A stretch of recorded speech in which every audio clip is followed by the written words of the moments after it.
we will have a saving of close to ₹1 trillion in terms of our debt servicing cost. We have to change fundamentally the DNA of the economy. We cannot protect our industries or without sunset clauses which are not competitive. किसी एक sector ने ठेका नहीं लिया हुआ है। ये अगर एक्सपोर्ट लेड और प्रोडक्टिव लेड ग्रोथ करनी है तो हर एक ने कंट्रीब्यूट करना है। मुल्क में मुआशी इस्तेहकाम के मुस्बत असरात नजर आना शुरू हो गए। मईशत दुरुस्त समत में गामजन है। मुल्की ज़र मुबादला के ज़खायर में इजाफा हो रहा है। तरसीलात को $36 अरब तक लेकर जाएंगे। महंगाई 6 दिहाइयों की कम तरीन सतह 8.7% पर है। अशिया ज़रूरिया की कीमतों पर हुकूमत की गहरी नज़र है। मुल्क में सरमायाकारी का फ़रोग ज़रूरी है। IMF प्रोग्राम पाकिस्तान की ज़रूरत है। पॉलिसी रेट में कमी से मईशत पर मुस्बत असरात मुरतब हुए। ज़रूरी अशिया की कीमतों की निगरानी के लिए इदारा जाती निज़ाम बना रहे हैं। हमारी जिम्मेदारी है महंगाई में कमी के समरात अवाम तक पहुँचे। वज़ीर ख़जाना मोहम्मद औरंगज़ेब की न्यूज़ कॉन्फ्रेंस।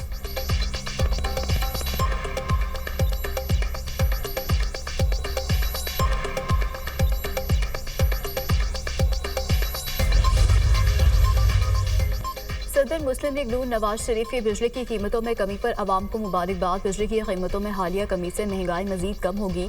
मुल्की मैशत में बेहतरी से आम आदमी की जिंदगी बेहतर हो रही है। हुकूमत गरीबों और मिडिल क्लास की जिंदगी में आसानी लाने के लिए कोशा है।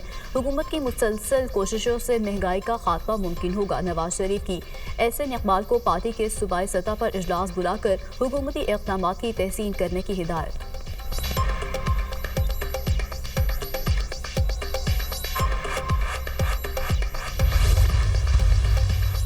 वज़ीर आज़म से अमीर जमात इस्लामी हाफिज़ नईमुर रहमान का टेलीफोनिक राबिता। बिजली की कीमतों में कमी पर शुक्रिया अदा किया। वज़ीर आज़म का खैर मकदम। मुश्किलात के बावजूद अवामी रिलीफ को अव्वलीन तरजीह दी। ये मिशन जारी रखेंगे। पाकिस्तान की तरक्की का सफ़र जारी रहेगा।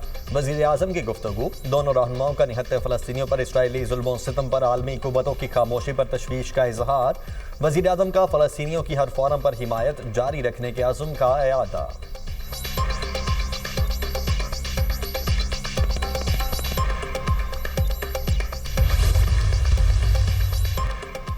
Governance and corruption diagnostic assessment report की तैयारी। IMF माहिरीन के वक्त का दौरे पाकिस्तान। IMF ने 2 माह में पाकिस्तान में गवर्नेंस में बेहतरी और करप्शन के खात्मे के लिए दूसरा मिशन भेजा। वक्त गवर्नेंस बदनवानी की तशख़ीसी जायजे की तैयारी के लिए इब्तदाई काम मुकम्मल करेगा। IMF मिशन 30 महकमों के साथ कारकर्दगी बेहतर बनाने के लिए मुज़ाकरात करेगा। वज़ारत ख़जाना, स्टेट बैंक, FBR, मनसूबाबंदी कमीशन और निजकारी कमीशन से मुज़ाकरात होंगे। Auditor general, NAB, FIA, OGRA, NEPRA और PTA हुकाम से मुज़ाकरात किए जाएंगे। IMF मिशन बैंकिंग, कंस्ट्रक्शन और चीनी के शोबे में मुसाबकत का जायजा लेगा।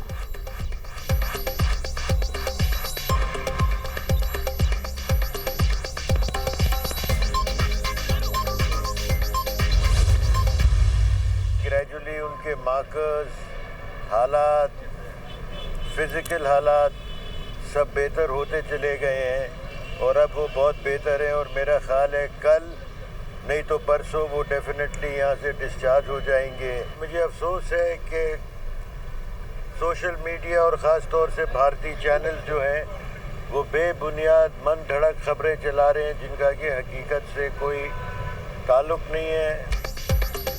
परेशानी की कोई बात नहीं। सदर मुमलिकत बिल्कुल फिट हैं। सदर पाकिस्तान की तबीयत अब काफ़ी बेहतर है। उम्मीद है आसिफ जरदारी 1-2 रोज़ में हॉस्पिटल से डिस्चार्ज हो जाएंगे। अफसोस सोशल मीडिया और भारतीय चैनल मन गढ़ंत खबरें चला रहे हैं। सोशल मीडिया पर चलने वाली खबरों में कोई सच्चाई नहीं। सियासी मुखालिफिन हर बात को ट्विस्ट देते हैं। पाकिस्तान में कोरोना अब भी मौजूद है, मुकम्मल खत्म नहीं हुआ। कोरोना की शिद्दत पहले जैसी नहीं रही। सदर मुमलिकत से मुलाकात की इजाज़त अभी किसी को नहीं। सदर मुमलिकत के ज़ाती मुआलिज डॉक्टर आसिम हुसैन की मीडिया से गुफ्तगू।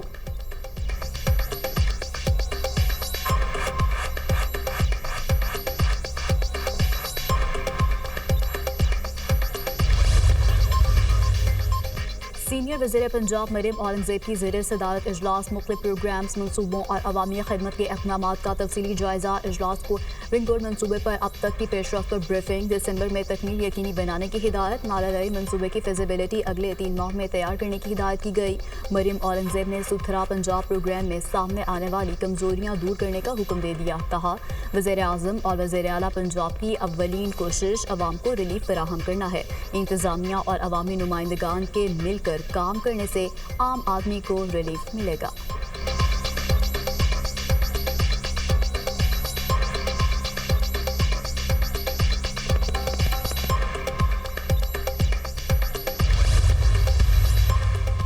मुल्क के मुख्तलिफ इलाकों में सूरज आग बरसाने लगा। लाहौर, इस्लामाबाद, कराची, बलोचिस्तान में मौसम गर्म। मिट्टी 43, तुरबत 42, लसबेला, नौकंडी 40 और कराची में 39 डिग्री रिकॉर्ड किया गया।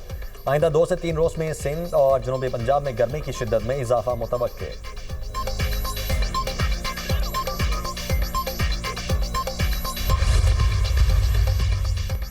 ट्रंप के 10% टैरिफ के निफाज का आगाज। अमरीकी कस्टम एजेंट्स ने 10% टैरिफ वसूल करना शुरू कर दी। ऑस्ट्रेलिया, बरतानिया, मिस्र, अर्जेंटाइन, कोलंबिया और सऊदी अरब 10% टैरिफ का शिकार होने वाले इब्तदाई मुल्कों में शामिल। अमरीका के 57 बड़े तजारती शराकतदारों के लिए इजाफी टैरिफ अगले हफ्ते से नाफिज होंगे।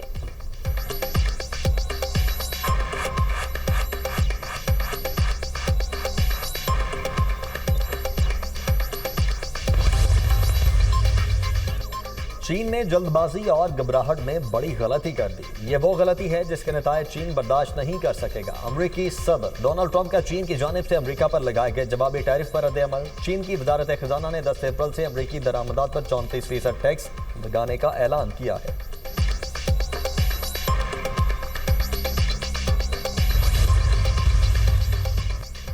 ट्रंप टैरिफ से Mark Zuckerberg, Elon Musk, Jeff Bezos को अरबों डॉलर्स का नुकसान। मेटा के मालिक मार्क जुकरबर्ग को 17.9 अरब डॉलर, अमेजॉन के मालिक जेफ बेजोस को 16 अरब डॉलर का नुकसान उठाना पड़ा। ट्रंप के करीबी साथी एलन मस्क की मजमूई दौलत में भी 8.7 अरब डॉलर की कमी वाक़ई। चीन की जानिब से 34% जवाबी टैरिफ आयद करने के बाद मार्केट में तंजिली का सिलसिला बरकरार।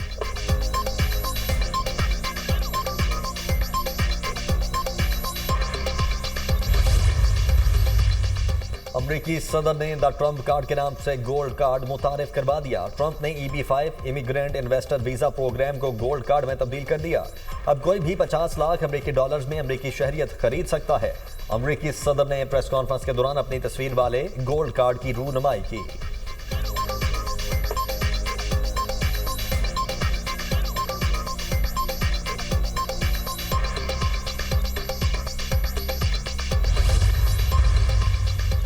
यूक्रेनी सदर के अबाई इलाके पर रूस का मिसाइल हमला, 6 बच्चों समेत 19 अफराद हलाक, 50 से ज़ायद अफराद जख्मी हो गए। ऐसे हमले इत्तफाकी नहीं हो सकते। रूस जानता है ये तवानाई की तनसीबात हैं। इस किस्म की तनसीबात किसी भी हमले से महफूज रहनी चाहिए। रूस ने अमेरिका से तवानाई तनसीबात को निशाना ना बनाने का वादा किया था। यूक्रेनी सदर ज़ेलेंस्की का रद्द-ए-अमल।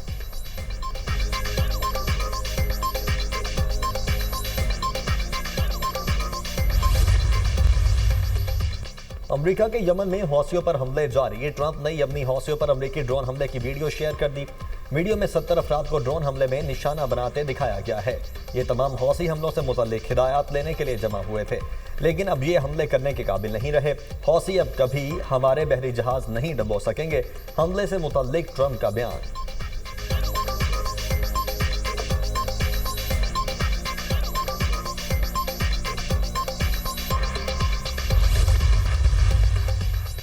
म्यांमार में एक खौफनाक जल्जले से हलाकतों की तादाद में मुसलसल इजाफा। 3,350 से जायद अफराद लुकमाए अजल बन चुके, 5,000 अफराद जख्मी, जबकि 200 से जायद लापता हैं। इमदादी तंजीमों और मकामी रेस्क्यू एहलकारों की बड़ी तादाद मलबा हटाने और इमदादी सरगर्मियों में मसरूफ। 28 मार्च को म्यांमार में 7.7 शिद्दत का खौफनाक जल्जला आया था।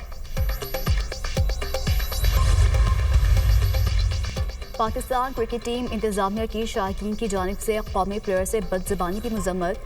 गैर मुल्की शायकीन ने ग्राउंड में मौजूद क्रिकेटर्स बारे नाजेबा अल्फाज कहे। शायकीन ने खुशदिल शाह से हाथापाई की कोशिश भी की।